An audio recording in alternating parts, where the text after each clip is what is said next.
Hi,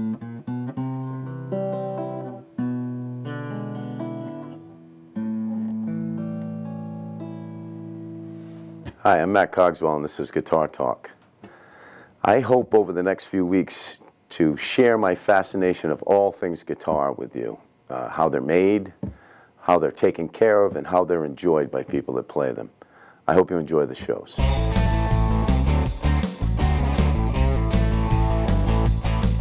This week's guest is Stan. He's a local guitar tech. And what we're going to do this week is we're going to talk about keeping a guitar in tune and why it's so important. Well, it's one of the major complaints that customers give me all the time is my guitar won't stay in tune, and a lot of it is due to stringing technique along with other things, stretching the strings, the intonation of the instrument, how well the string plays in tune up and down the neck. But my biggest faux pas with most guitar people that come into me is the way they string, and there's three proper techniques which we'll discuss in a little more detail in each technique. The one that the string makers believe is the best way, the one I believe is the best way, and then we'll take another point of view which also works. Well, none of them are really wrong.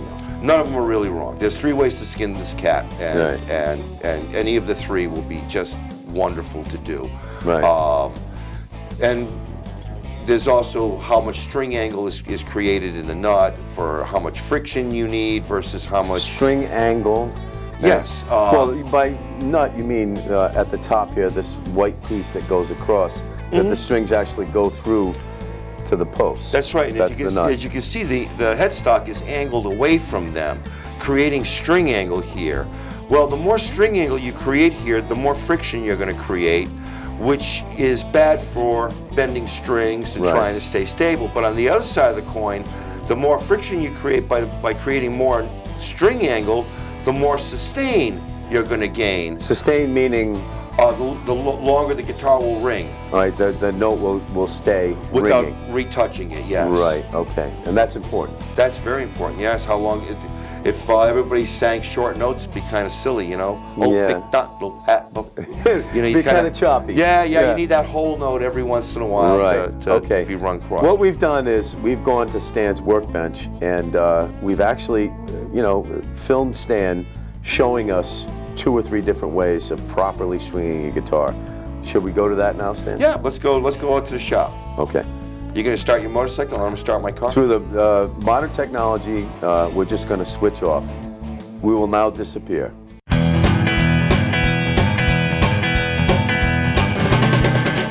Okay, we're at the shop, and now Stan's going to start showing us how to string a guitar and the various permutations of stringing a guitar. Many permutations. Yes. There's 3 that actually make sense. And then there's a couple that people use that don't. The first one that works is the one that the string manufacturers recommend. And what they want you to do is, one, you can't do any damage to the string in the playing area, otherwise the string won't intonate. So they think that if you wrap it around first and then run it through the hole, of course my eyes are going here. See, there we go. And pull it through.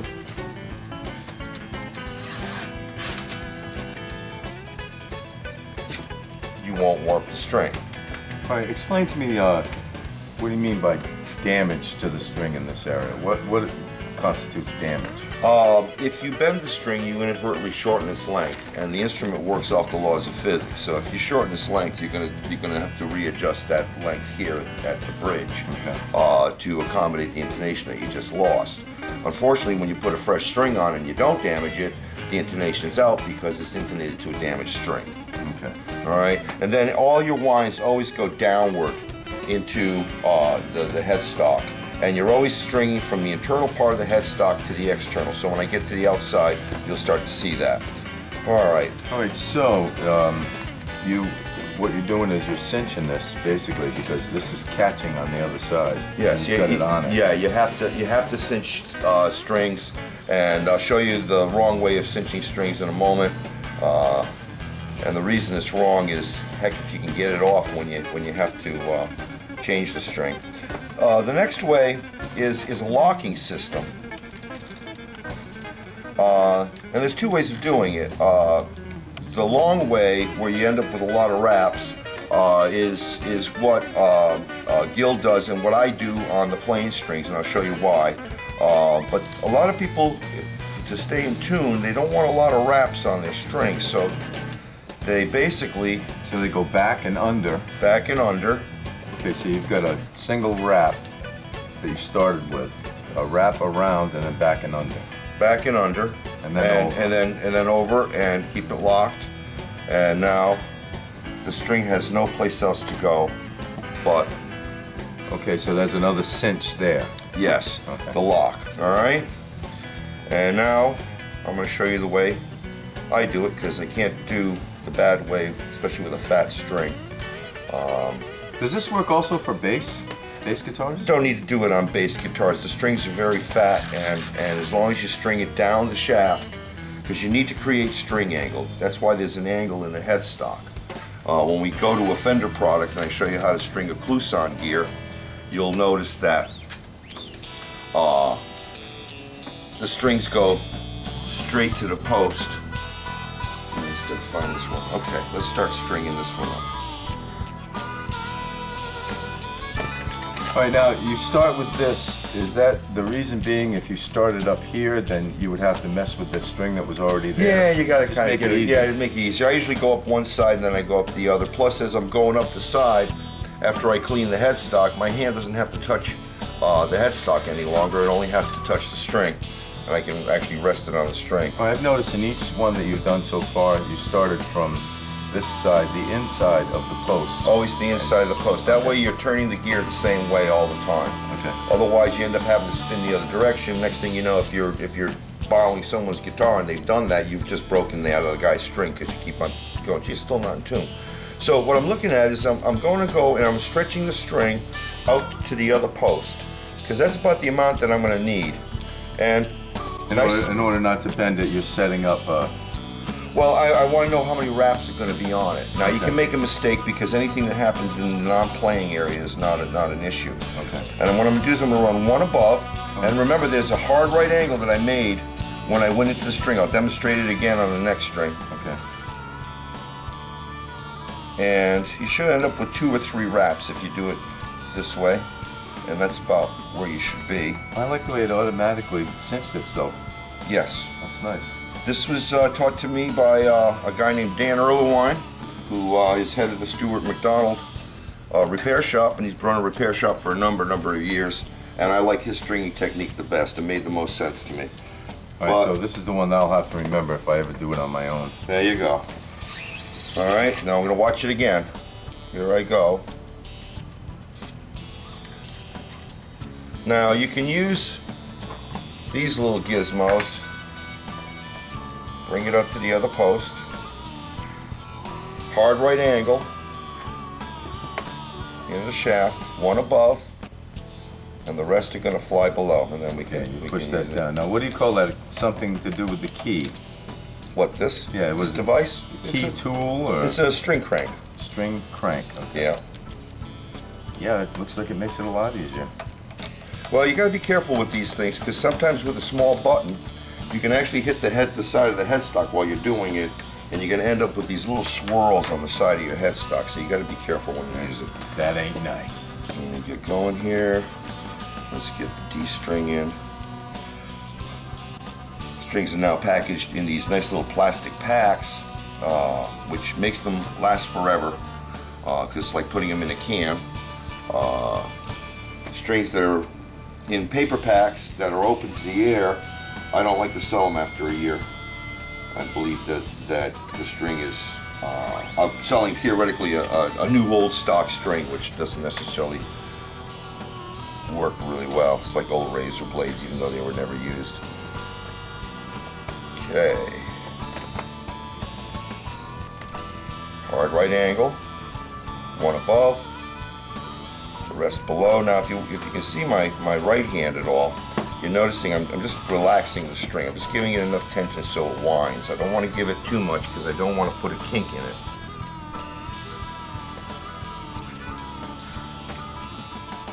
And a little bit of dead air there, but hang on, I'm getting there.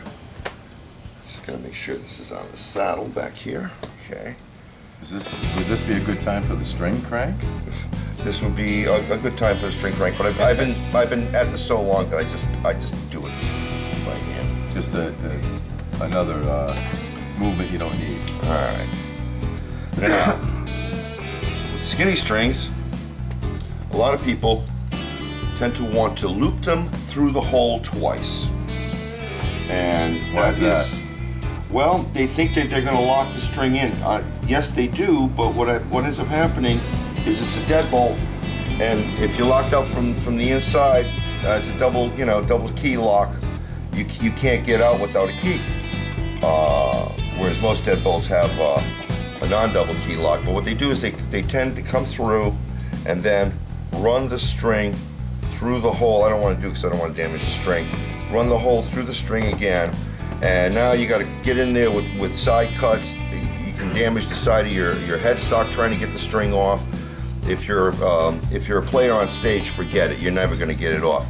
So what you do is, back to that locking method, I leave enough of a thumb past the gear, because I know that'll be enough winds. I'm going to make a hard right angle with that. I'm going to bring it underneath the string. I'm going to catch it, loop it, and lock it, kind of like the other method I used. And then I'm going to push down here, make sure it's loading on the bottom of the shaft. Okay, so it doesn't walk on you. That's right. And then we want to be neat and tidy with it. You don't want strings overlapping on itself, because that'll take away from stability. The reason I'm running down the shaft is the closer I get to that circular metal piece, the more the gear is going to, this part of the gear is going to turn in a circle. Whereas if I went the other way, it'll take an elliptical pattern.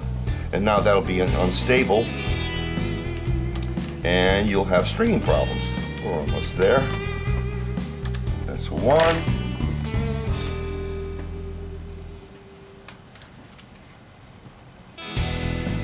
Two more strings and we'll be all set. And I'll tune it. And I'm going to show you how to properly stretch strings at the headstock. You don't need to grab it in the center. Just a thumb's worth. Watch my thumb, see my thumb? Yeah, there we go. Round, under the string. You're always coming in from the inside of the headstock.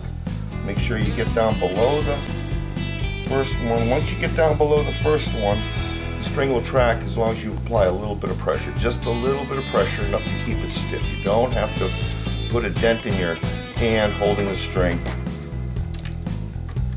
trying to get it up. And then this device makes it a little easier, so your hand definitely won't bend. But as you can hear, it's bumping against the gears. Well, plastic and metal won't do a thing, but this plastic will scratch the side of your headstock. Don't stand too close to the stringer. That's a little advice, or you'll get one in the eye. You'll get one in the eye. And that's not nice. always trim your strings. I was going to ask you about that when you were done. There's some people I know do little circles that they like weave, and they leave the little circles. Some people cut them real short to the key. I mean, I've seen 4 or 5. I've seen that people actually play all of them without like that. The reason I trim my strings is I used to be a singing waiter in Los Angeles. Oh, well, here we go. Good story coming. Oh yeah, good story. And there was no microphone, there was no stage. You basically got your guitar, and depending on which of the restaurants in the chain you worked at would depend on whether there's a piano there or not. But you pick up your guitar, and you basically dance around singing. Current songs, top 40, and golden oldies, of course. And I got real close to one table, and the string sprung and went by this young kid's eye. And I said, even though it didn't hit, everyone went, ooh, like that. And I said, that's the last time that's going to ever happen again. Okay, so there's a reason not to, just to illustrate for the people at home. I've seen people do this. They go in a circle, then they wrap it inside, and they do it 3 or 4 times, and they got these little piggy tails. Yeah. That's superfluous, in other words. Yeah, No need. it's like, you know, it's great if you're playing Woodstock, because that's the way everybody seems to string them there, but if you don't want to be considered an old fart and have old man smell at an early age, don't do that. All right, right now Stan is doing a preliminary tune prior to stretching the strings out. This tune won't last, but it's just a starting point. Well, you got to bring the neck to pressure, Matt. So the first time you tune with the fresh start on a new set of strings, you got the strings wanting to stretch and the neck wanting to get into position. All very subtle stuff. That's a little sharp. But important.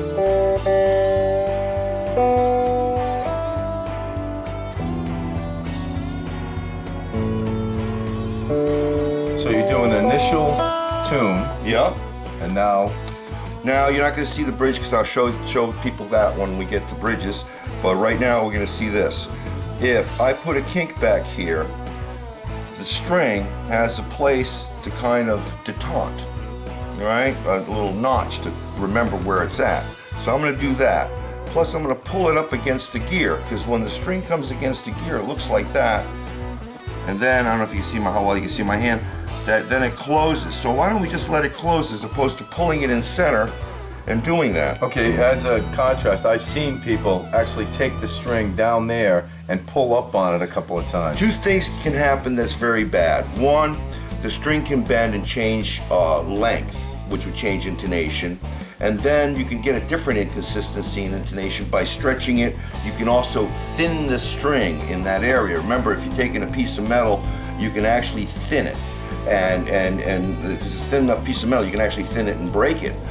So we don't want that to happen, because that's going to not only invite breakage, it's also going to invite detuning.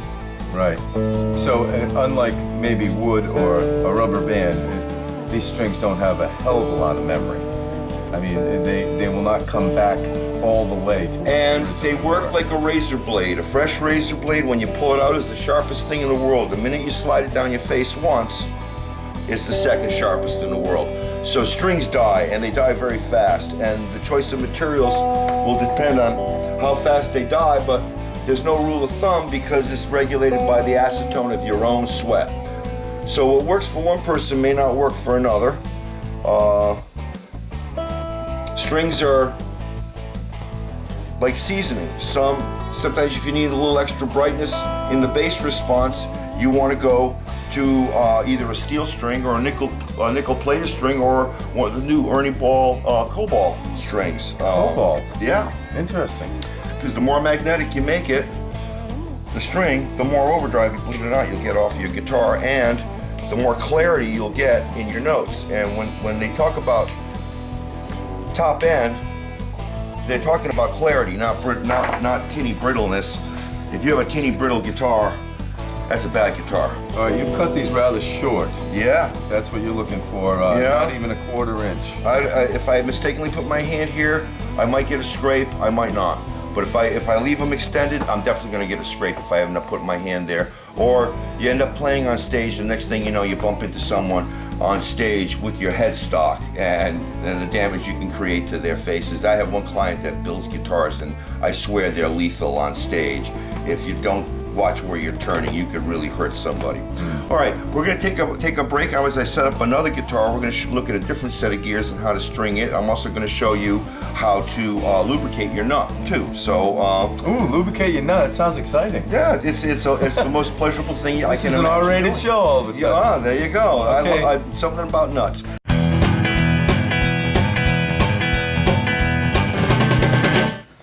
All right, Stan, what are we going to do now? We changed guitars. I think you were mentioning that you were going to show us a different way that a Telecaster is strung. Well, actually, it's not as much the Telecaster as some of the gear products that have been put out over the years. All right, just to interrupt you for a second, I noticed that down here, and the camera can't see it, but he had to bring the strings in through the back of the body and up through the bridge. Yeah, we'll show that through when we get into to learning how to string a bridge. All right, with slotted gears, if you notice, they look like little screwdriver slots. See, put a screwdriver right on. Okay.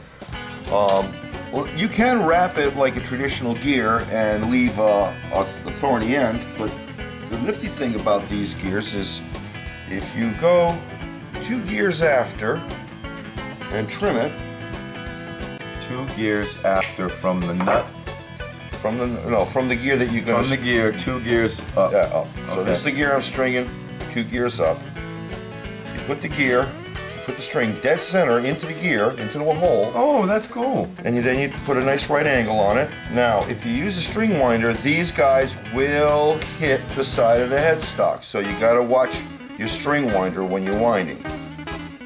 All right, so when you start this, you put it in the slot, and this little kink right here, I don't know, it must be through the laws of physics, but you go down and it'll stay. It'll stay. It will not loosen. It'll not loosen. Okay.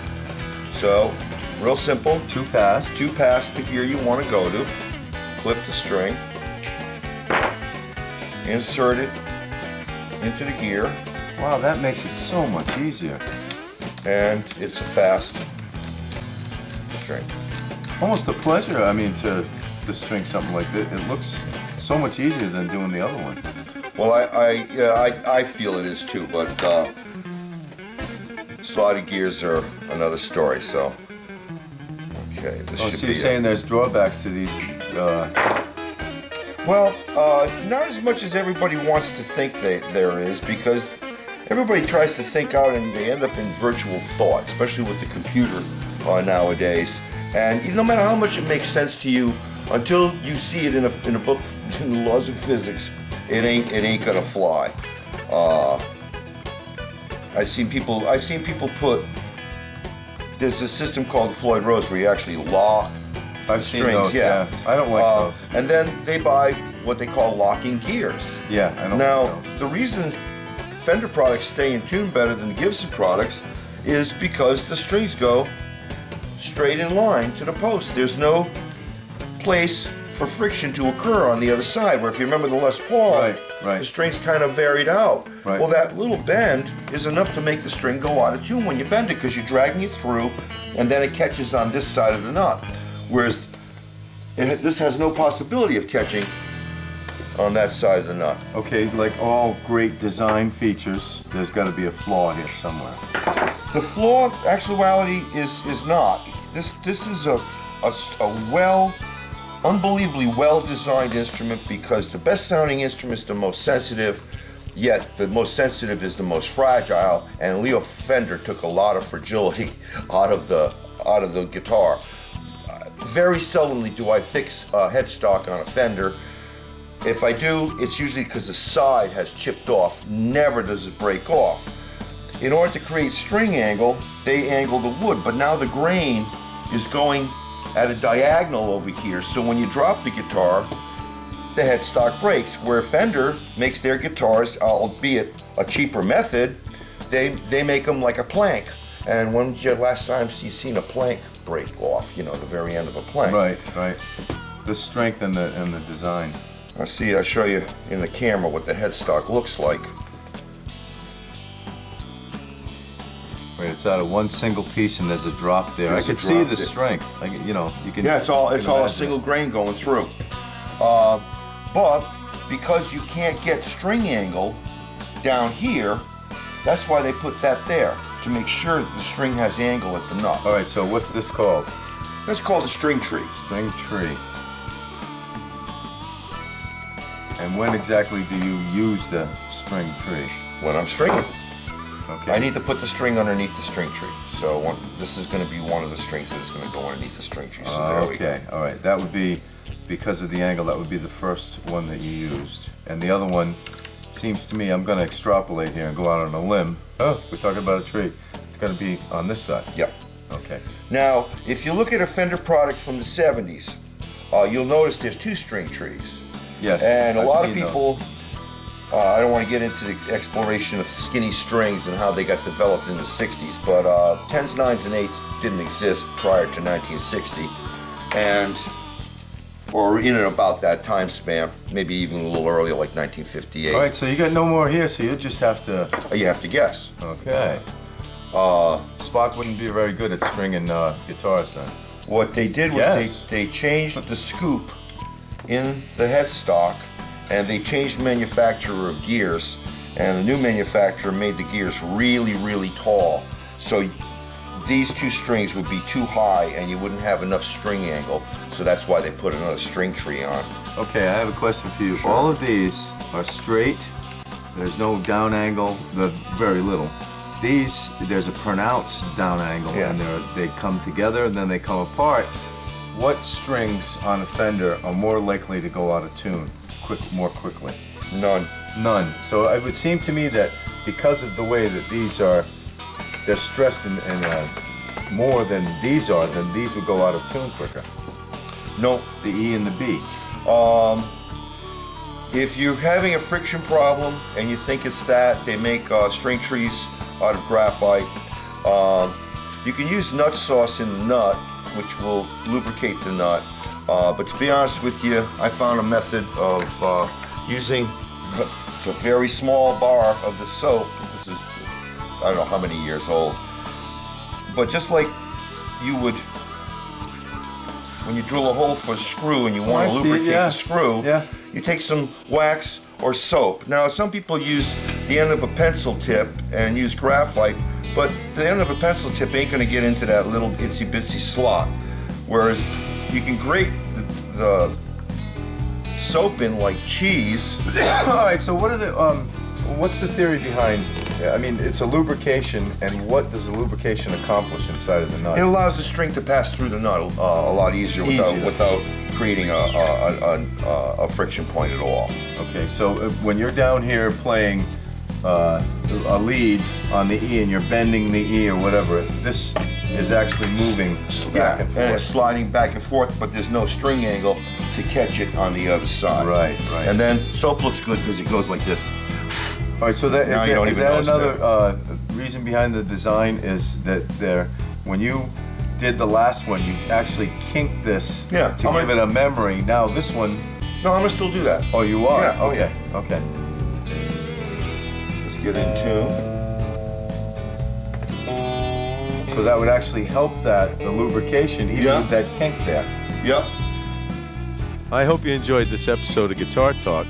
Come on back next week. We're going to string up some more guitars.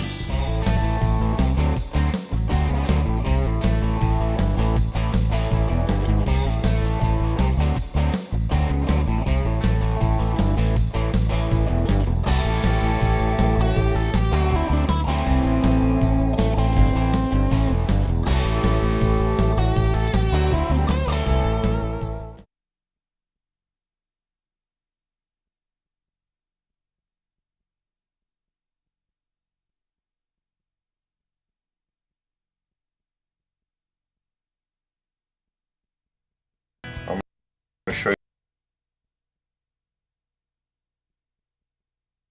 you the way